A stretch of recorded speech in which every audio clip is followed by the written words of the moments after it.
মুমিনদেরকে বলা হয়েছে তোমরা কখনো হতাশ হবে না, কারণ তাকদীর লেখা হয়ে গেছে, হতাশ হওয়ার কোনো কারণ নাই। একটা প্রবণতা আমরা সমাজে দেখছি আত্মহত্যার। ইয়াং জেনারেশনকে আমরা নসিহত করবো যে ভুলেও নিজের জীবনকে বিসর্জন দিতে যাবেন। আল্লাহ রাব্বুল আলামিন আপনাদেরকে সৃষ্টি করেছেন তার ইবাদত করার জন্য এবং তার জমিনে তার দিনটাকে প্রতিষ্ঠা করার জন্য। খেলায় খেলায় আপনার জীবনটা নষ্ট করবেন না, ঠিক আছে ভাই? আল্লাহ বোঝার তৌফিক দান করেন। তো কলম সৃষ্টি করার পরে কিয়ামত পর্যন্ত সব লেখা হয়ে গেছে। এখন আমাদের এই পৃথিবীতে তো মানুষ ছিল না, ছিল? এদিকে মনোযোগ দেন। এই পৃথিবীতে কি আগে মানুষ ছিল? এই পৃথিবীতে আগে কি ছিল তাহলে বলেন? হ্যাঁ, মাশাআল্লাহ। এই পৃথিবীতে আগে কি ছিল? এখন ওরা নাই? সবার সাথেই কিন্তু একটা করে আছে, কমপক্ষে কয়টা করে? সবার সাথে কমপক্ষে একটা করে। আর কোন কোন জায়গা আছে যেখানে জিনের বড় বড় আকড়া আছে।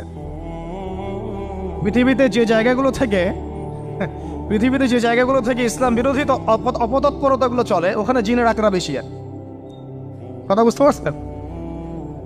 তো জিন জাতিকে আল্লাহ পাক ধ্বংস করে দিয়েছেন তাদের পাপের কারণে, আল্লাহ দ্রোহিতার কারণে, অবাধ্যতার কারণে।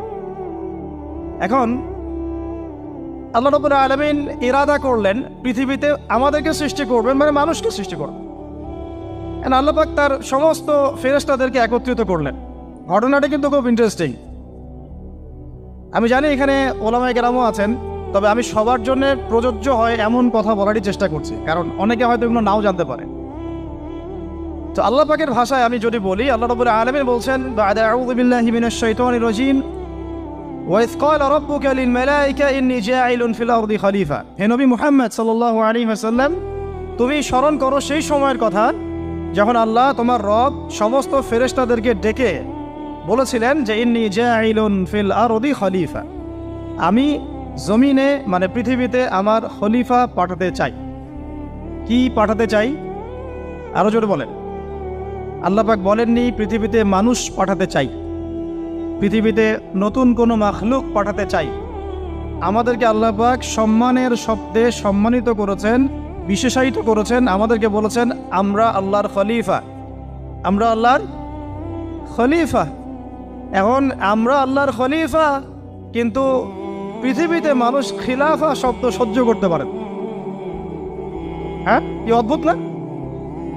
এটা কোরআনের কি শেষের দিকে আছে না প্রথম দিকে আছে? সূরা বাকারার একদম শুরুর থেকে 3, 4, 5টা পৃষ্ঠা উল্টালে দেখবেন এই একটা আছে। কোরআন তাহলে শুরু থেকে কখনো খুলেও দেখেনি সে ব্যক্তি। প্রমাণ হলো